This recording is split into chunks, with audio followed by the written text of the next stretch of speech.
उन्होंने ये सब्जेक्ट पहले ही पढ़ रखा है, सेम वही सिलेबस है। जो बीए वाले हैं उन्होंने नहीं कर रखा होगा। So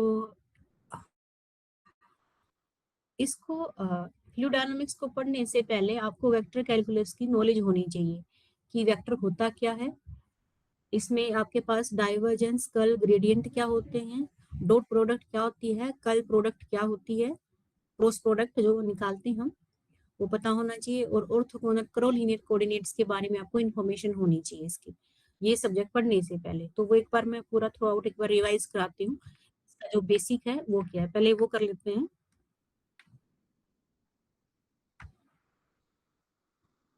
okay, so first unit के अंदर ही है ये एलिमेंट्री कंसेप्ट जो हम करने जा रहे हैं अभी।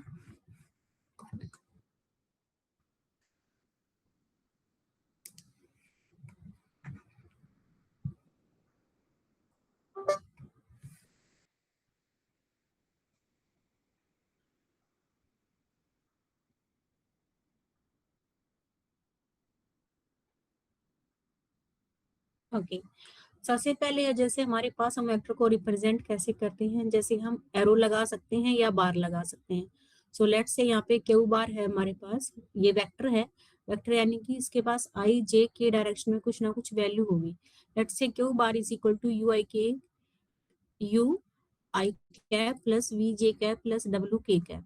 इस चीज को हम ऐसे भी लिख सकते हैं यू वी डब्ल्यू की फॉर्म में और पेयर की फॉर्म में, यानी कि यू के साथ हमारे पास क्या है आई, जो एक्स डायरेक्शन में है, मैं कहूँगी यहाँ पे एक्स वाई जेड। तो यहाँ पे यूनिट वेक्टर आई कैप है, यहाँ यूनिट वेक्टर जे है, यहाँ यूनिट वेक्टर के है। सो जो क्यू बार का हमारे पास कंपोनेंट है इन आई डायरेक्शन वो है हमारे पास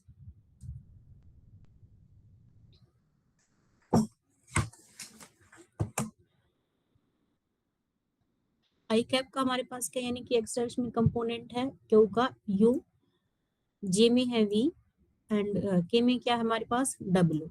ये हमारे पास लेट से कोई नॉन जीरो वेक्टर है, इसकी मॉडुलस वैल्यू हम कैसे निकालते हैं, mode of this. So mode of this हमारे पास क्या है, स्केलर क्वांटिटी आएगा, तो उसको हम सिंपल क्यू लिख देंगे। सो ये होता है स्क्वायर रूट ऑफ जो आई के साथ है उसका स्केयर, वी जे के सबके साथ, so u square v square plus डब्ल्यू स्केयर, ये हो गया हमारा मोड वैल्यू। देन होता है कि यूनिट वेक्टर हम कैसे निकालें, जो वेक्टर दे रखा है आपके पास उसके उसको मोड से डिवाइड कर दीजिए, क्यू बार ओवर में मोड ऑफ क्यू या लिखूं या सिंपल क्यू लिखूं मैं। सो this is the unit vector, यानी कि division of vector by it's modulus. यहाँ पे जो ये है दिस टर्म एंड ये और ये, इनको हम बोलेंगे यहाँ पे u over q cos alpha that is l, v over q that is cos beta m. ये एल एम एन आपने सुना भी होगा, that are direction cosines. So इनका स्केयर का यदि हम सम कर दें that is equal to 1। So ये हमारे पास एक वेक्टर, नॉन जीरो वेक्टर, उसका मोड कैसे निकालना है और डायरेक्शन कोसाइंस क्या होते हैं। नेक्स्ट है हमारे पास, जैसे हम सिंपल मैट्रिक्स में सम करते हैं, हर एक में अलग अलग ऑपरेटर यूज होते हैं। जैसे दो नंबर को आप ऐड कर रहे हो या कॉम्प्लेक्स में दो नंबर को ऐड करो या दो मैट्रिक्स को हम ऐड कर रहे हैं, ऐसे ही इसमें मल्टीप्लाई के लिए दो ऑपरेशंस है हमारे पास। एक तो है डॉट प्रोडक्ट, लेट्स से ए बार और बी बार दो नॉन जीरो वेक्टर है, हमें उन दोनों की प्रोडक्ट करनी है, तो इस तरह से लिखेंगे a dot a bar dot b dot bar.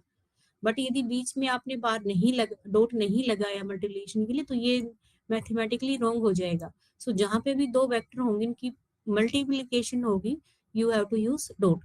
So ये होता क्या, ए बी कोस थीटा। अब ए क्या, यहाँ पे ए और b that is the a, simple जो ए है that is magnitude of a bar, similarly b है हमारे पास। So a b cos theta and a cross a bar cross b bar is equal to a b sine theta and n cap. N cap होता है unit normal vector A और B के बीच में। A dot b is equal to b dot a होता है, but जो cross product है हमारे पास a cross b bar is not equal to this, ये इसका एंटी हो जाता है, सो माइनस साइन लगा देंगे, minus of b bar cross a bar. So ये थी हमारे पास डॉट प्रोडक्ट और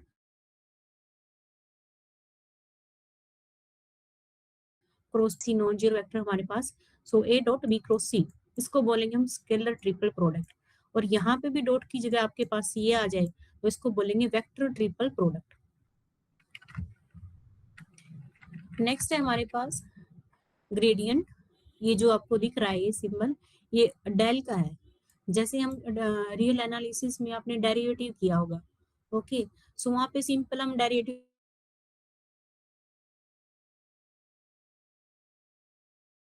विद रिस्पेक्ट टू एक्स कर देते थे, बट यहाँ पे हमें, तो हम हर डायरेक्शन में कितना क्या चेंज हो रहा है कि एक साथ तीनों डायरेक्शन का हमें एक साथ बताना कि क्या चेंज हो रहा है। जस्ट एक सेकेंड,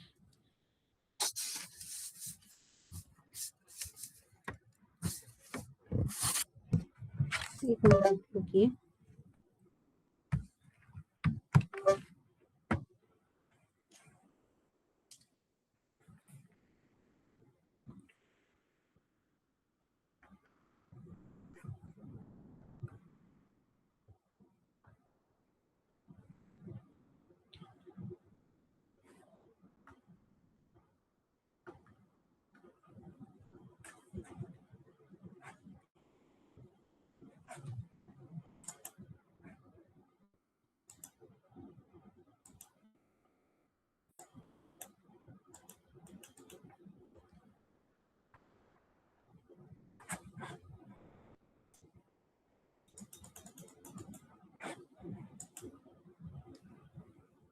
ओके, सो यहाँ पे हमारे पास जो डेल है ये डेरिवेटिव के लिए यूज होता है।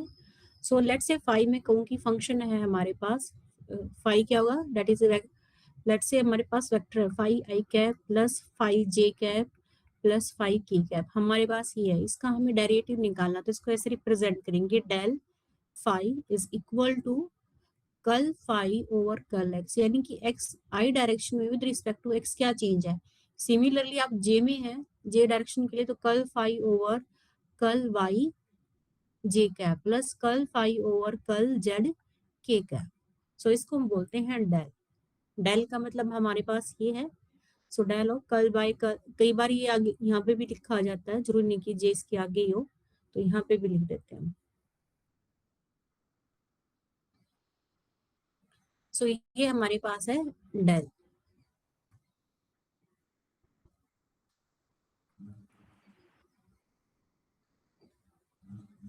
नेक्स्ट हमारे पास total differential, that is d five. D five जैसे हम सिंपल निकालते हैं, जो आपने पहले पढ़ा था टोटल, टोटल डिफरेंशियल सेम वही चीज यहाँ पे है। सो कल फाइव ओवर कल एक्स डी एक्स प्लस कल फाइव ओवर कल वाई डी वाई कल फाइव ओवर कल फाइव जेड डी जेड। अब इसको हम क्या लिख क्या सकते हैं, यहाँ पे फर्स्ट टर्म जो आप देख रहे हो सम में, ये क्या है, derivative of phi with respect to x y z, ये आप निकाल चुके हैं यहाँ पे, ओके। इसको अलग लिख लेते हैं, और डी एक्स डी वाई और डी जेड के साथ जो है वेक्टर उसको अलग लिख लेते हैं। So d x i cap d y j cap plus d z k cap. अब यहाँ पे हम आर जो हमारे पास है, r is the position vector, x i cap y j cap plus z k cap. So यदि d of are में यदि निकाल लूं तो क्या आएगा हमारे पास, d of x i d of y j d z k cap, ये आ जाएगा हमारे पास सिंपली।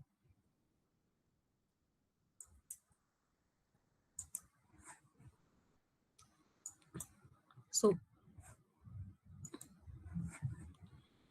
इसको हम क्या लिख सकते हैं, that is del of phi, और इसको क्या लिख सकते हैं हम, total differential dot d r. So this is gradient of phi, और ये हमारे पास क्या है डी आर। में कई बार डेल फाइव बोल रही हूँ, ग्रेडियंट ये सेम मीनिंग है यहाँ पे इसका, ओके।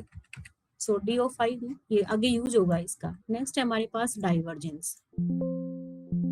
ग्रेडियंट आपका ये बताता है, जो डेल ऑफ ये है, ये हमारा बताता है कि किस डायरेक्शन में कितना चेंज हो रहा है, चेंज यानी कि डेरिवेटिव बताता है एक्स वाई जेड डायरेक्शन में।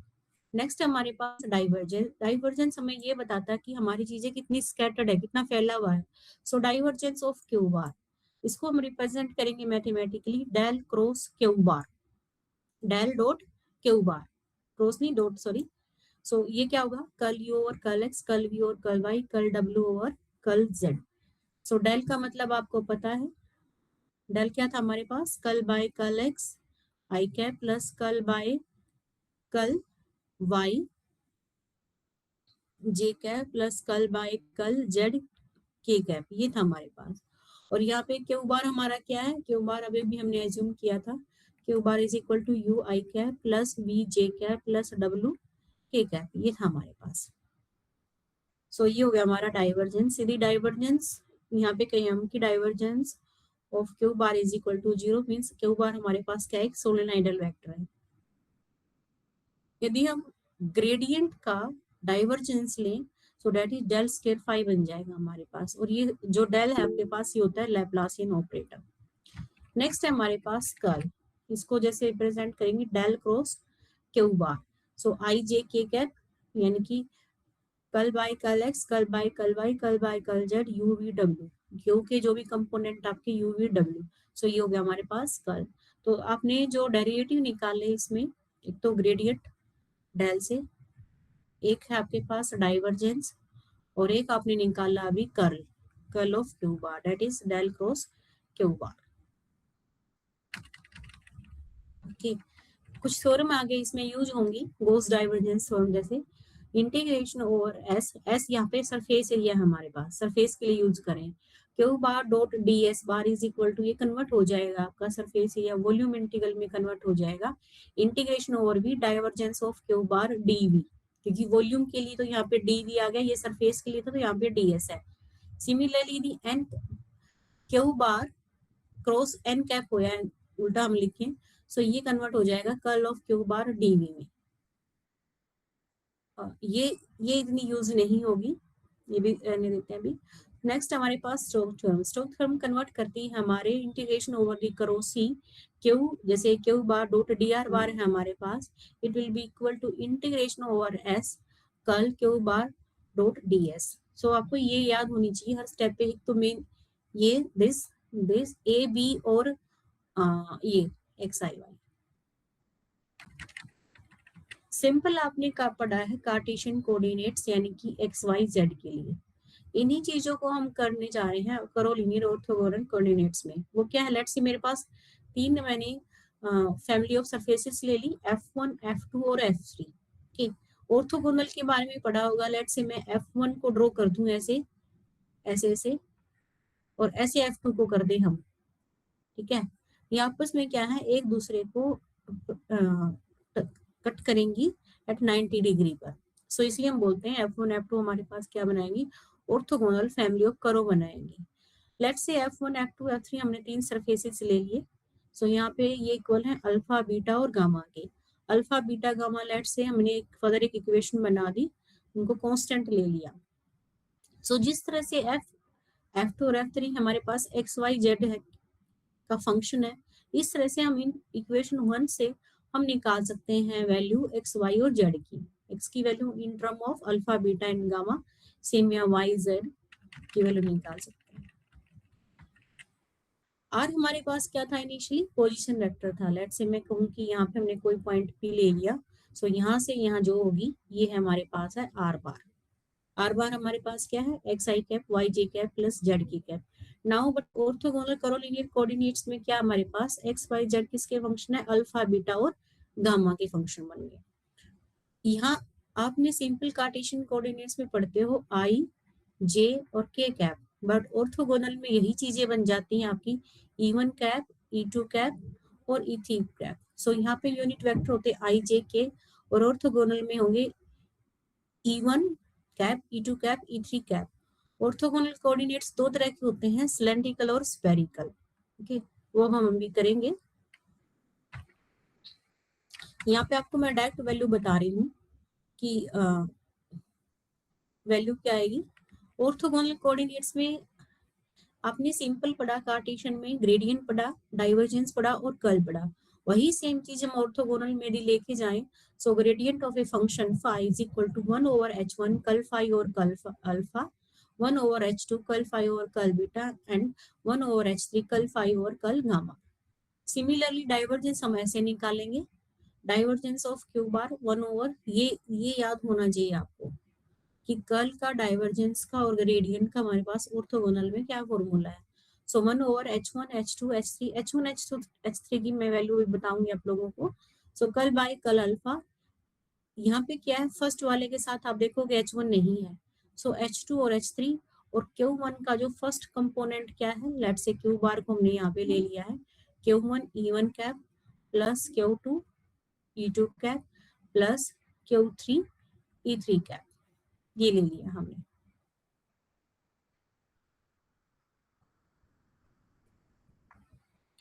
ओके, और ये हो गया हमारे पास। सेम यहाँ पे H2 नहीं है, यहाँ पे नहीं है, H3 नहीं है, ये इसको जस्ट याद करने का तरीका है। नेक्स्ट है हमारे पास कल कैसे निकालना है, सिंपली ये आपको फॉर्मूले से निकालना पड़ेगा क्योंकि इतना बड़ा याद नहीं होगा। तो ये था हमारे पास ऑर्थोगोनल कोऑर्डिनेट कोऑर्डिनेट्स। इसमें दो होते हैं, सिलेंड्रिकल अल्फा बीटा गामा की जो वैल्यू होती है आर थीटा और जेड होती है। एक्स होता है हमारे पास, हम कार्टेशियन से कन्वर्ट करने जा रहे हैं सिलेंड्रिकल कोऑर्डिनेट्स में। सो x is equal to r cos theta, Y is equal to r sine theta, and जो जेड हमारे पास जेड रहता है। थीटा की जो रेंज है 0 to 2 pi and z minus infinity to infinity.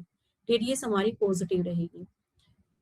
ये जो है तीन वैल्यू आपको H1 H2 H3 मैंने बताई थी, ये याद रखनी पड़ेगी क्योंकि वैसे आप पहले भी कर चुके हो ये ग्रेजुएशन में वेक्टर कैलकुलस का सिलेबस। H1 की वैल्यू 1 रहेगी, H2 is R, H3 is coordinates. Next है हमारे पास स्पेरिकल। स्पेरिकल में क्या रहेगा, x is equal to r sine theta cos psi, y is equal to r sine theta sine psi, z is equal to r cos theta.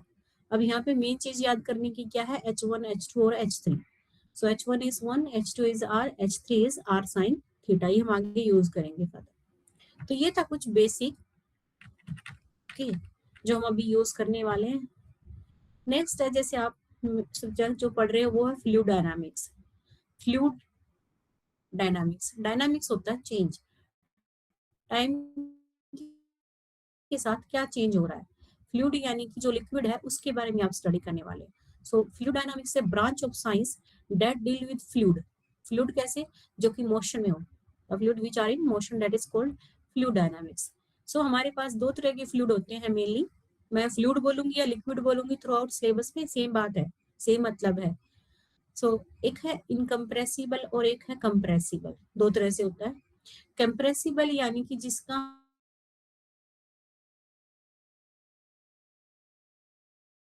हम change ना हो, that is incompressible liquid. यदि compress हो जाता है तो उसको बोलेंगे हम कंप्रेसिबल। जैसे गैसेस लिख गए, यहाँ पे वैसे लिक्विड लिखेंगे इन जनरल हम। जो एलपीजी गैस होती है आपके पास घरों में, वैसे वो लिक्विड फॉर्म में होती है, बट उसको कंप्रेस करके हम एक सिलेंडर में डालते हैं, सो that is compressible gas. Okay, उसके बाद है हमारे पास, इसको पढ़ने के लिए मेन है तीन चीजें, सॉलिड, आपने पढ़ भी रखा होगा, लिक्विड और गैस। अब इनमें अंतर क्या है, सॉलिड यानी कि बिल्कुल ठोस चीजें होती हैं, जिस पार्टिकल की भी बनी होती है उन पार्टिकल का जो एक दूसरे से जो दूरी है बहुत बहुत कम होती है, they are very close to each other. और दूसरा, जो उनके बीच में जो फोर्स होता है ना, उस फोर्स को बोलते हैं हम इंटरमोलिकुलर फोर्स, और वो काफी हमारा क्या होता है, सॉलिड के केस में वो इंटरमोलिकुलर, जितना ज्यादा फोर्स आपस में एक दूसरे को बांध के रखेंगी, जितना ज्यादा कनेक्टिविटी होगी, यानी कि वो चीजें हमारे पास क्या है, सॉलिड है। दूसरा, यदि वही फोर्स आपके पास इंटरमोलिकुलर फोर्स जो है वो कम हो जाए तो बनेगा हमारा लिक्विड, और वो बिल्कुल नेग्लिजिबल हो जाए तो बन जाती है गैस। इसलिए थोड़ा सा गर्म करने से ही चीजें वेपोरेट हो जाती हैं, क्योंकि जो पार्टिकल के बीच की जो दूरी है बहुत कम हो जाती है गैस के केस में। अब ये होगी हमारे पास इसके टाइप। उसके बाद है, दो तरह से स्टडी करते हैं हम चीजों को, माइक्रो और मैक्रोस्कोपिक।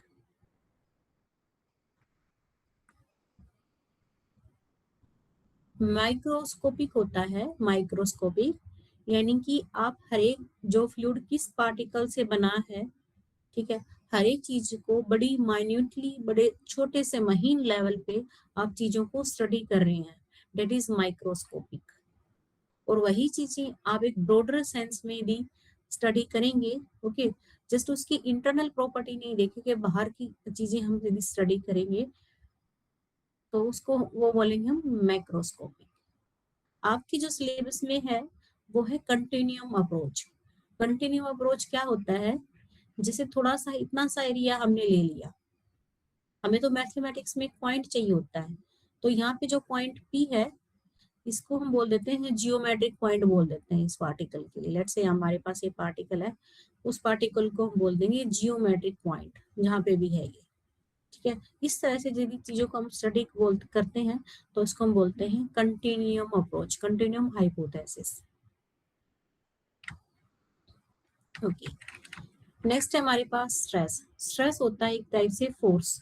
ओके, सो यानी कि फोर्स कितना लग रहा है। फोर्स हमारे पास मेनली दो तरह का होता है, आपने सुना होगा, बॉडी फोर्स और सरफेस फोर्स। बॉडी फोर्स होता है जो बॉडी का खुद इटसेल्फ के कारण लगता है, जैसे ड्यू टू ग्रेविटी हमारी पास चीजें गिरती हैं, क्यों? क्योंकि बॉडी का खुद का कुछ ना कुछ वेट होता है। ठीक, सो जो बॉडी फोर्स है हमारे पास, जो बॉडी के कारण लगता है, for example gravitational force. Surface force होता है जो ओनली सरफेस पे लगेगा, इंटरनल पे नहीं, जस्ट सरफेस पे लगेगा, उसको बोलते हैं सरफेस फोर्सेस। अब ये फोर्सेस भी हमारे पास दो तरह के होते हैं। सरफेस फोर्स को हम सीरिंग स्ट्रेस भी बोलते हैं, सीरिंग स्ट्रेस या टेंजेंशियल स्ट्रेस भी बोलते हैं।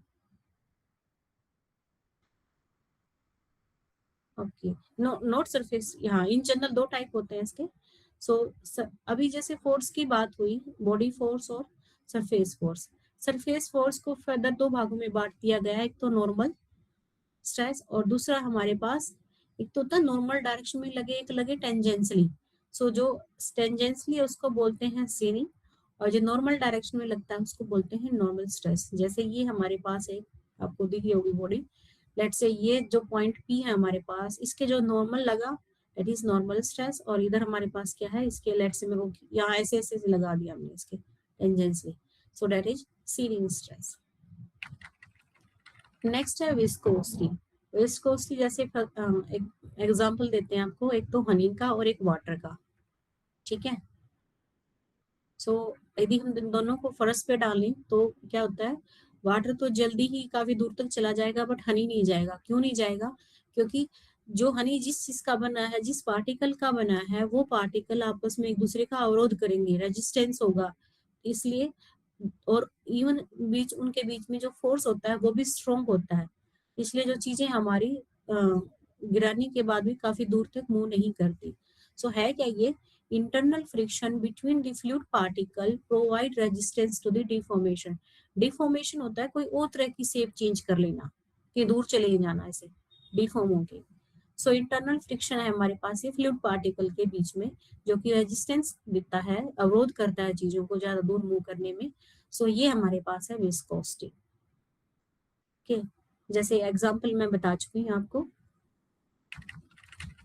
नेक्स्ट है हमारे पास velocity. Velocity of a fluid at a point. आप लोग पढ़ते आए हो कि वेलोसिटी क्या होती है हमारे पास, डिस्टेंस अपॉन में time.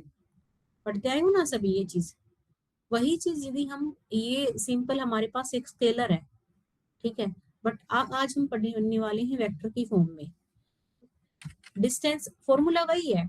Okay, let's say initially हमारा पार्टिकल पी पॉइंट, ये पी है, ठीक है, विद पोजीशन कितना है आर ओ टी। इनिशियली हमारा पॉइंट यहाँ पे है, ठीक है, एक पार्टिकल है हमारे पास, या मैं कहूँ कि हम यहाँ खड़े हैं एट टाइम टी पर, आर पोजीशन है हमारी। But after some time t, let's say t plus delta t time पे, डेल्टा टी है मिस्टेक है, so t plus delta t time पे लेट से हम यहाँ पहुंच जाते हैं, तो ऑब्वियस बात है हमारी पोजीशन भी चेंज होगी टाइम के साथ। सो है क्या velocity, that is change in distance upon में टाइम, वही है ना। सो यहाँ पे भी सेम है बट ये वेक्टर फॉर्म में आ जाएगी। So the particle velocity q bar at a point p is q bar, जो क्यू मैंने सिंबल अभी भी आपको स्टार्टिंग में दिया था बेसिक में, वही क्यू बार हम यूज करेंगे यहाँ पे। So that is equal to limit delta t tends to zero, change in position, यहाँ पे पोजीशन क्या है r bar plus delta t, initial position क्या है आर, चेंज कितना हुआ टाइम में delta t. So limit delta t tends to zero, delta r bar over delta t, यानी हम इसको इसे लिख सकते हैं d r bar over d t. R क्या था हमारा position vector. So this is the velocity. Now अभी पीछे हमने देखा कि क्यू बार किसका फंक्शन है आर ओ टी का, आर किसका फंक्शन है एक्स वाई जेड का। तो हमारे पास इम्प्लीसिटली क्यों किसका फंक्शन है एक्स वाई और जेड का, और क्यों स्टार्टिंग में हमने ये डिफाइन किया था। सो यहाँ से यदि यहाँ बता रहे हैं हम कि जो वेलोसिटी है ये है d r over d t के बाद, क्यों हमारा ये है, ये था ना q is equal to this, so q bar is equal to d r over d t, इसको लिखिए d r over d t. So r क्या है, किसका फंक्शन है, एक्स वाई और एक्स वाई जेड का। So d x over d t i cap plus d y over d t J cap plus d z over d t के cap. दोनों को compare कर लेते हैं। यहाँ पे हम कह रहे हैं कि u हमारा ये है और यहाँ पे u हमारा ये है, ठीक है। सो यहाँ से u की वैल्यू क्या होगी, कंपेयर करेंगे तो u की वैल्यू आई के साथ dx ओवर dt, v क्या है dy ओवर dt, w क्या है dz ओवर dt। सो इस तरह से ये है कि मैं ये कहूँ कि आपको x डायरेक्शन में जो मेरी वेलोसिटी है वो क्या है, वो है u। बट यदि लेट्स से मैं कहूँगी इसने x डिस्टेंस कवर किया टाइम t के साथ, सो ये किसकी इक्वल है, dx over dt, that is change in position with respect to time t। यही तो हो गया। सो u v और w। नेक्स्ट है हमारे पास स्टैग्नेशन पॉइंट। स्टैग्नेशन पॉइंट वो होता है जहां हमारी वेलोसिटी क्या रहती है, j, उसको बोलेंगे हम स्टैग्नेशन पॉइंट। ओके, नेक्स्ट है flux across any point. Flux कह लें या फ्लो कह लें, एक पॉइंट के अराउंड क्या है हमारे पास। सो डेंसिटी हमारे पास क्या होती है, मास पर यूनिट वॉल्यूम को हम क्या बोलते हैं, डेंसिटी, ठीक है। सो मास पर यूनिट वॉल्यूम, ठीक। सो दैट इज हमें निकालना है यहाँ पे फ्लक्स और साथ में उसका एरिया पता हो हमें। सो रो ds और साथ में हमारा क्या है, मान लो फ्लूइड हमारा मूव कर रहा है विद वेलोसिटी क्यू बार के साथ। सो जो फ्लो का फॉर्मूला होता है वो हमारे पास rho q bar dot n cap ds, that is flux. इससे नेक्स्ट क्लास में भी मैं लूंगी आज, ठीक है। Okay ma'am. इसी सब्जेक्ट की लूंगी बट वो वाली क्लास कल मतलब 2 घंटे बाद में कल पढ़ा देंगे सर उन वाली, ठीक है। आज मैं नहीं इसी में लगा देना, डोंट वरी। हाँ चेक बॉक्स में लगा दो और एक बार मैं आपका ये स्क्रीनशॉट भी ले लूंगा इसका।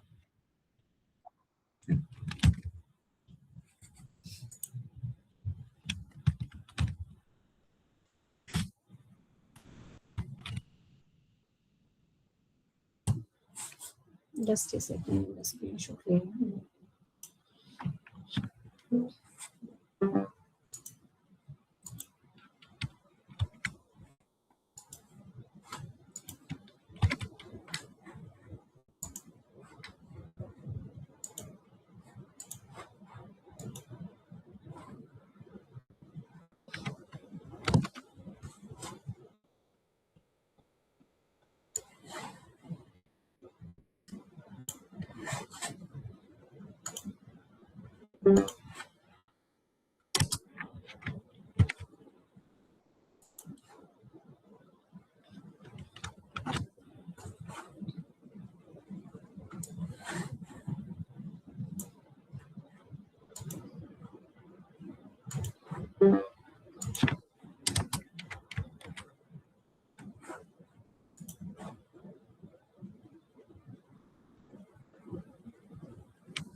ओके, सो नेक्स्ट हमारे पास दो मेथड, आइलेनियन और लैग्रांजियन। इस मेथड आइलेनियन को बोलते हैं लोकल और इसको बोलते हैं ग्लोबल या टोटल रेट ऑफ चेंज। सो इस मेथड में क्या है, लोकल जैसी चीजों से हम समझते हैं, हम लेट्स से मैं कहूँ कि हम रोड पे एक जगह खड़े होंगे, ठीक है, और हम स्टडी कर रहे हैं कि व्हीकल की स्पीड कितनी या कितने नंबर ऑफ व्हीकल यहाँ से जा रहे हैं, कि हम ये चीज स्टडी कर रहे हैं, बट हमारी जो पोजीशन है वो फिक्स है। तो चेंज किस में होगा, हम तो एक ही जगह खड़े हैं, हमारी पोजीशन में तो चेंज नहीं होगा, चेंज किस में होगा, टाइम में। तो ये होता है हमारे पास आइलिन या लोकल रेट ऑफ चेंज। दूसरा है ग्लोबल, हम यहाँ पे एक जगह नहीं खड़े, हम मैं एक तरह से ये कहूँ कि हम व्हीकल में ट्रेवल कर रहे हैं किसी कार में। तो कार में ट्रेवल करने का मतलब है हम टाइम के साथ साथ हमारी पोजीशन भी चेंज हो रही है। सो वो हमारे पास है लैग्रांजियन मेथड। सो इसमें है क्या, इसमें आइलैंड में we fix a point in the space occupied by the fluid and observation is made of whatever changes of velocity, density, pressure, etc. So यहाँ पे हमारे पास लेट से हम एक f फंक्शन लेते हैं, ठीक है। So f x y z t का फंक्शन होगा, यानी एक्स वाई जेड को हम क्या लिख सकते हैं, r बार, r हमारी पोजीशन है। सो दी f में चेंज देखिए, हम कल f ओवर कल t, टाइम किसके अभी भी मैंने बताया, यानी कि हम तो हमारी पोजीशन एक फिक्स है, बट टाइम चेंज हो रहा है। So limit delta t tends to zero by definition of derivative f r bar t plus delta t और f r bar t. So यहाँ पे टाइम में चेंज है ओवर डेल्टा टी, ये होता है हमारे पास local rate of change. Next है हमारे पास लैग्रांजियन। लैग्रांजियन में ये है कि दोनों चीजें चेंज हो गई, तो इसमें इसलिए इस डेरिवेटिव को हम लिखते हैं total derivative d f over d t. So limit delta t tends to zero f of r bar plus delta r bar comma t plus delta t, और यहाँ पे जो हमारी इनिशियल पोजीशन मान लो लेट से ये थी, और T plus delta t time के बाद ये होगी, तो ये डिफरेंस है यहाँ पे ओवर डेल्टा टी। सो ये हमारा है ग्लोबल रेट ऑफ चेंज। अब d f over d t को आप कैसे लिखोगे कि कल एफ ओवर कल x, d x over d t, कल एफ ओवर कल y, d y over d t, कल एफ ओवर कल z, d z over d t, plus कल एफ ओवर कल टी। अब ये क्या, ये तो आपका लोकल रेट ऑफ चेंज है, और ये क्या है, ये वाला डी, ये है ग्लोबल रेट ऑफ चेंज। सो ये हमारे पास इन दोनों में रिलेशन है। अब ये रिलेशन किस तरह का आके देखते हैं, जैसे यहाँ पे आप फर्स्ट टर्म को देखें, इस टर्म को उठा लें और इस टर्म को उठा लें, एक तरह से आपके पास ये टर्म है, और यदि दिस दिस दिस, ये है हमारे पास, तो दोनों की डॉट प्रोडक्ट है ये टर्म। सो इसको हम क्या लिख सकते हैं, that is gradient of f. So gradient of f लिख लिया हमने, और ये क्या है आपके पास, वैसे तो आप कहोगे d r bar over d t है, but d bar over d t क्या है हमारे पास, वेलोसिटी है, q bar. So q bar del f dot q bar, और ये क्या हमारे पास, कल एफ ओवर कल टी, ये आ गया हमारे पास। अब यहीं से आप यदि मैं कहूँ कि एफ को हटा देते हैं हम, ठीक है। सो डी बाई डी टी क्या आ जाएगा हमारे पास, एफ को हटाने जा रहे हैं, सो एफ को यदि हम हटाएंगे तो ये आ जाएगा, ऑपरेटर आ जाएगा आपके पास, इज इक्वल टू कल बाई कल t plus q bar dot del, f हटा दिया ना हमने। सो ये हमारा ऑपरेटर बन गया, इक्वल टू नहीं लिखते कभी यहाँ पे, तो ऑपरेटर आइडेंटिकल इक्वल लिखेंगे, तीन तीन लगाएंगे। सो ये हमारे पास है, इसको बोलते हैं हम मेटेरियल डेरिवेटिव या global rate of change, d by d t is equal to कल बाई कल t plus q bar dot del. So this is the relationship between Eulerian and Lagrangian method. Okay, so ये है हमारे पास, यहाँ पे ये बता भी रखा है, यहाँ पे कल बाई कल t q bar dot del, that is called Lagrangian operator, या हम कहते हैं मेटेरियल डेरिवेटिव। तो ये था हमारा आइलिन और लैग्रांजियन मेथड। कुछ बेसिक टर्म है वो देख लेते हैं, लैमिनर एंड टर्बुलेंट। टर्बुलेंस यानी कि काफी हलचल होना, ठीक है, चीजें आपकी क्या है, बिल्कुल पार्टिकल। टर्बुलेंस का मतलब जैसे हम कहें कि भगदड़ मच गई है ना, यानी कि कोई भी किसी के पाथ को कट कर रहा है, एक तरह से ये देखिए, ठीक है। सो that is turbulent flow. Laminar यानी कि सब अपना जो पार्टिकल है वो एक प्रॉपर एक करो के अलोंग चल रहे हैं, ओके। सो जो यदि दो आदमी हम कहेंगे कि लेमिनर फ्लो एक तरह से या पार्टिकल का देखें, सो वो इस तरह से मूव करें, यहाँ से स्टार्ट किया और ऐसे से जाके ऐसे से, ये नहीं हो रहा कि ये वाला पार्टिकल दूसरे वाले पाथ के पार्टिकल को कट कर रहा हो, क्रॉस कर रहा हो, ठीक है। So laminar flow is defined as a flow in which each fluid particle traces a distinct curve and the curve traced by any two individual fluid particle do not intersect. But turbulent के case में क्या होगी, यानी कि एक तो proper उसकी specific curve ही नहीं बनेगी क्योंकि वो दूसरे को रास्ते को कट करता हुआ चल रहा, तो इनकी तरह से जिग जैग पाथ बन जाएगा। नेक्स्ट है हमारे पास यूनिफॉर्म नॉन यूनिफॉर्म। यूनिफॉर्म होता है जो फ्लूइड का हर एक पार्टिकल है वो सेम वेलोसिटी के साथ मूव कर रहा है, हर एक पार्टिकल। नॉन यूनिफॉर्म का मतलब है फ्लूइड का हर एक पार्टिकल डिफरेंट डिफरेंट वेलोसिटी के साथ मूव कर रहा है, that is non uniform flow. Next है हमारे पास स्टडी और अनस्टडी फ्लो। स्टडी फ्लो होता है हमारे पास जो हमारा फ्लो है इंडिपेंडेंट ऑफ टाइम हो, यानी कि डेरिवेटिव करते हैं हम respect to t, that will be equal to 0। Unsteady होता है हमारे पास जिसमें derivative with respect to t 0 नहीं होगा। नेक्स्ट है हमारे पास रोटेशनल और इरोटेशनल। रोटेशनल मैम होता है, लेमिनार फ्लो भी स्टेडी होता है। क्या होता है, नहीं लेमिनार नहीं वो टाइम के डिपेंडेंट होता है। अब ये पाथ है, हो सकता है दूसरा अलग, वो तो एक वो बनाएगा ना, एक करो बनाएगा, बट करो तो तभी बनेगी ना आपकी जब टाइम होगा वहां पे, नहीं तो एक ही जगह टाइम के साथ मूव होता रहेगा ना। लेमिनार फ्लो स्टडी फ्लो नहीं है इस केस में, यहाँ पे पर्टिकुलर केसेस में पर्टिकुलर फ्लूइड के लिए हो सकता है, बट इन ठीक है जनरल मैम। नहीं कह सकते। सो नेक्स्ट है हमारे पास रोटेशनल एंड इरोटेशनल। रोटेशनल होता है जैसे कि मैं हम कहें कि हमने एक बाल्टी ले ली, ठीक है, बाल्टी पानी की भर ली ऐसे, और एक ऐसे से, और आपने एक छड़ी ले ली, आप ऐसे से घुमा रहे हो ऐसे से, तो क्या होगा, आपको ये दिखेगा कि सारे ना इस छड़ी के अराउंड ही घूम रहे हैं। वो छड़ी के अराउंड नहीं, हर एक पार्टिकल अपने ओन एक्सिस के अराउंड घूमना शुरू कर देता है, तो उसको बोलते हैं rotational. So particle continue to roll around is their own axis, तो हम बोलेंगे रोटेशनल फ्लो, अदरवाइज बोलेंगे इसको इरोटेशनल फ्लो। नेक्स्ट है हमारे पास बैरोट्रोपिक। बैरोट्रोपिक में क्या होता है, हमारे पास जो प्रेशर होता है that is a function of density. So capital यहाँ स्मॉल पी यूज करेंगे हम, small p is a function of rho. Okay, next है हमारे पास मेन हमारे 3 तरह की लाइन होती है, स्ट्रीम लाइन, पाथ लाइन और स्ट्रिक लाइन। सबसे पहले हमारे पास है स्ट्रिक लाइन। इसमें क्या है, लाइक हमारे पास पार्टिकल मूव कर रहे हैं और पार्टिकल्स ने ऐसे करो बना लिया, उनका जो पाथ है वो ऐसे बन गया। लेट्स से यहाँ पे Q1 पार्टिकल, यहाँ P1 पार्टिकल है, यहाँ P2 है, P3 है, ऐसे ऐसे करके उन्होंने क्या बना लिया, एक अपना पाथ बना लिया ऐसे ऐसे करके। और हमारे पास जो फ्लूइड है वो भी हमारा इसी डायरेक्शन में मूव कर रहा है। जस्ट ए सेकंड, जस्ट मेरे को 1-2 मिनट दीजिए कुछ।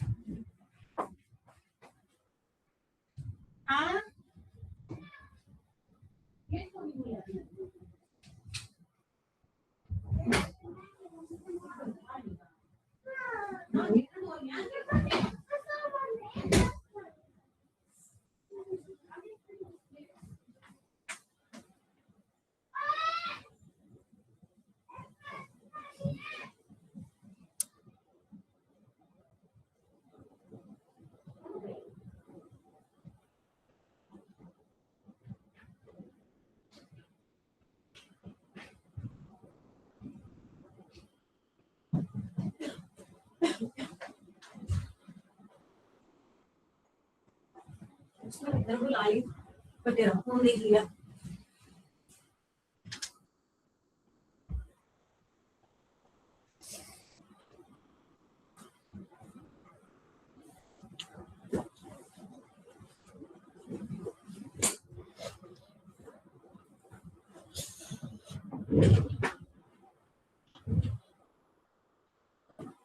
सो इसमें क्या है, जो हमारे पास करो बनेगी, यदि मान लो हम हर एक पार्टिकल के राउंड, जैसे यहाँ पे है, एक टेंजेंट ड्रॉ कर दें ऐसे ऐसे करके, यहाँ पे हर एक पार्टिकल, यहाँ पे टेंजेंट है, यहाँ पे है, या पार्टिकल यहाँ टेंजेंट ड्रॉ कर दिया, इस तरह से हमारे पास एक करो बन जाएगी ऐसे से। सो है क्या, जो करो हमारे पास बनती है कि direction of tangent to it at any point coincide with the direction of fluid velocity. तो इसी डायरेक्शन में आपके पास क्या है, फ्लूइड मूव कर रहा है। तो जो कर्व बनेगी उसको बोलते हैं हम स्ट्रीमलाइन।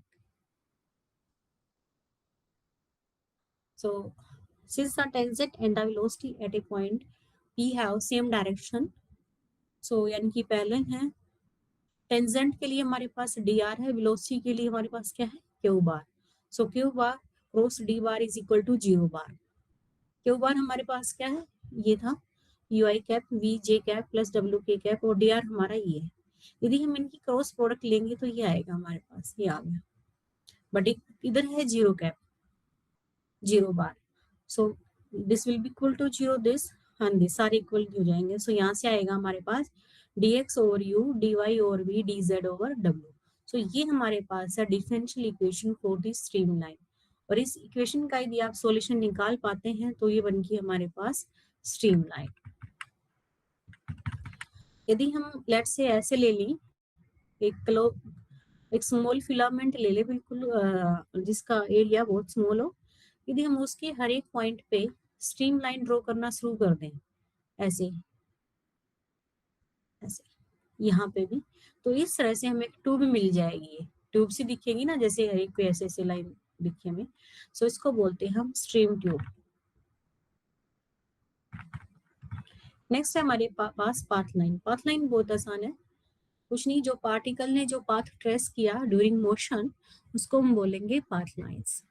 सो ये क्या होगा, यानी कि यहाँ पे क्या चेंज हो रही है, आपकी पोजीशन चेंज हो रही है विद टाइम टी के साथ।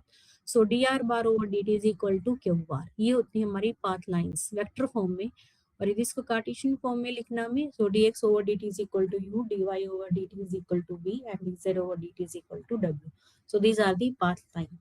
यदि हमारे पास यहाँ पे यदि फ्लो हमारा स्टडी स्टेट में हो जाता है तो पाथ लाइन और स्ट्रीक लाइन की जो वैल्यू, सॉरी स्ट्रीम लाइन की जो वैल्यू है वो इक्वल हो जाएगी, मतलब सेम ही है। तो इसका यदि आप सॉल्यूशन निकालोगे तो इस तरह का आएगा, x is a function of x naught y naught z naught. x naught जो आपको ये दिख रहे हैं that are the initial position at time t पर। इससे नेक्स्ट आती है हमारे पास स्ट्रीक लाइन। मैम ये वाला रिपीट करना। कौन से वाला? मैम ये अभी आपने ये बोला कि भी पाथ लाइन और स्ट्रीम लाइन यदि हमारा जो फ्लूइड है मोशन हमारे पास स्टडी स्टेट का हो, ठीक है, तो उस केस में हमारी स्ट्रीम लाइन जो हमने की है अभी और पाथ लाइंस सेम हो जाएंगी, इक्वल हो जाएगी। इक्वल होने का मतलब है एक ही एक्सप्रेशन है, ठीक है, ये वाली यूज करो या वो वाली यूज करो, जो एक्सप्रेशन निकालोगे वो सेम आएगा। थर्ड है हमारे पास स्ट्रीक लाइन। जैसे आपने देखा होगा जब आप डाई करवाने जाते हैं तो जैसे गर्म बाल्टी में पानी लेते हैं हम और उसमें पोटासियम परमैंगनेट डाल देते हैं, ठीक है, कहीं एक पॉइंट पे हम जैसे छोटा सा उसे हमने इंजेक्ट कर देते हैं थोड़ी जगह, फिर उसको छड़ी के साथ घुमाते हैं, स्टिलिंग करते हैं, तो क्या होता है उस समय के बाद वो पूरी बकेट में वो पोटासियम परमैंगनेट घुल जाता है तो डाई बन जाती है। ये होता क्या है, इंजेक्शन पॉइंट आपके पास से एक होता है, ठीक है, इसका मतलब जो बाकी पार्टिकल जिसमें अभी कलर नहीं चढ़ा है हर एक पार्टिकल को इस पॉइंट से होके जाना पड़ेगा, हर एक पॉइंट को, तभी उसके हर एक पार्टिकल में उसके हर एक कण कण में वो कलर हमारा मिक्स हो जाता है, वो कलर में रंग जाता है। तो ये जो इंजेक्शन पॉइंट है ये इंपॉर्टेंट होता है। सो ये जो पाथ बनता है, ये जो बनेगा हर एक पार्टिकल को इससे एक पॉइंट पे आना पड़ेगा, सो that is called the stream line, जो कर्व बनती है। अब है तो ये पाथ ही ना, हर एक पार्टिकल का ये पाथ ही है, ओके। सो इस तरह से यहाँ पे आ जाता है हमारे पास जो पाथ इक्वेशन आएंगे आपके पास उनका सॉल्यूशन आ जाएगा। सो ये थी हमारे पास, ये टी तक था, टाउ नहीं था। टाउ होता है इसमें इंजेक्शन टाइम, कि आपने किस टाइम पे इंजेक्ट किया पोटासियम परमैंगनेट को जो भी है उसके अंदर, लिक्विड के अंदर। सो ये हमारा यदि पाथ लाइन में हम टी की जगह टी माइनस टाउ पुट कर देते हैं तो स्ट्रिक लाइन आ जाएगी। अगेन स्टडी स्टेट में path line, stream line and streak line they are all equal. इन तीनों लाइन को इकट्ठा बोलते हैं हम फ्लो लाइंस। तीन तरह की लाइनें, स्ट्रीम लाइन, पाथ लाइन और स्ट्रिक लाइन, और बल्क में बोलेंगे इनको कंबाइंड बोलेंगे फ्लो लाइंस। तो कई बार एग्जांपल में आ जाता है कि ड्राइव दी फ्लो लाइंस, इसका मतलब आपको तीनों निकालनी है। नेक्स्ट है हमारे पास वेलोसिटी पोटेंशियल, ठीक है। सो लेट्स से हमारे पास क्यों बार हमारे टैब के अंदर शॉर्ट्स देंगे, टैब के अंदर शॉर्ट्स देंगे। आपको पता है मम्मा क्लास पढ़ा रही है जो। टैब के अंदर शॉर्ट्स देंगे। अच्छा ठीक है, मैं देखती हूँ उसको, आपकी पसंद की चला लेगी। चलो बंद कर दो फिर।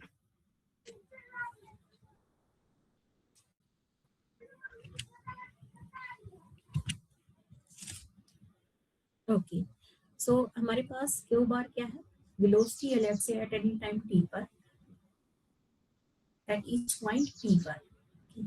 ऑल्सो अब यहाँ पे जो एक्सप्रेशन है ये वेलोसिटी हमारे पास एक एक्सप्रेशन है, let's say u d x plus v d y डब्ल्यू डी जेड। इसको हम बोलेंगे कि ये जो है एग्जैक्ट डिफरेंशियल होगा, अपने ओडी में पढ़ा भी होगा। यदि कोई इस तरह की इक्वेशन हो उसको हम बोलते हैं exact differentiable if we are able to find some function phi, जो भी अलग फंक्शन है, कि सच दैट जो इसका derivative is equal to d of phi हो जाए। यहाँ जो माइनस है वैसे तो इन जनरल प्लस होता है, बट यहाँ पे फ्लूइड में के कारण ये माइनस साइन आ गया है, क्योंकि डिफ्यूजन होता है चीजों को, चीजें डिके होती हैं, तो इसलिए माइनस आ गया यहाँ पे। Minus d phi is equal to u d x plus v d y डब्ल्यू डी जेड। अब ये जो फाई है ना, इसको हम बोलेंगे वेलोसिटी पोटेंशियल। अभी इसका एक्सप्रेशन अभी निकालना है। सो ये हमारे पास, अब आप डी फाई को क्या लिख सकते हैं, यानी कि कल फाई ओवर कल एक्स डी वाई, कल फाई ओवर कल वाई डी वाई, कल फाई ओवर कल जेड डी जेड, कल फाई ओवर कल टी डी टी। किसके इक्वल है, इसके इक्वल है। दोनों साइड हम dx का कोफिशिएंट कंपेयर करते हैं, dx dy और dz का। सो यहाँ से आपको u क्या मिल जाएगा, माइनस कल फाई ओवर कल x v is equal to minus del phi over कल y and w minus del phi over del z and del phi over t क्या हो गया हमारे पास 0।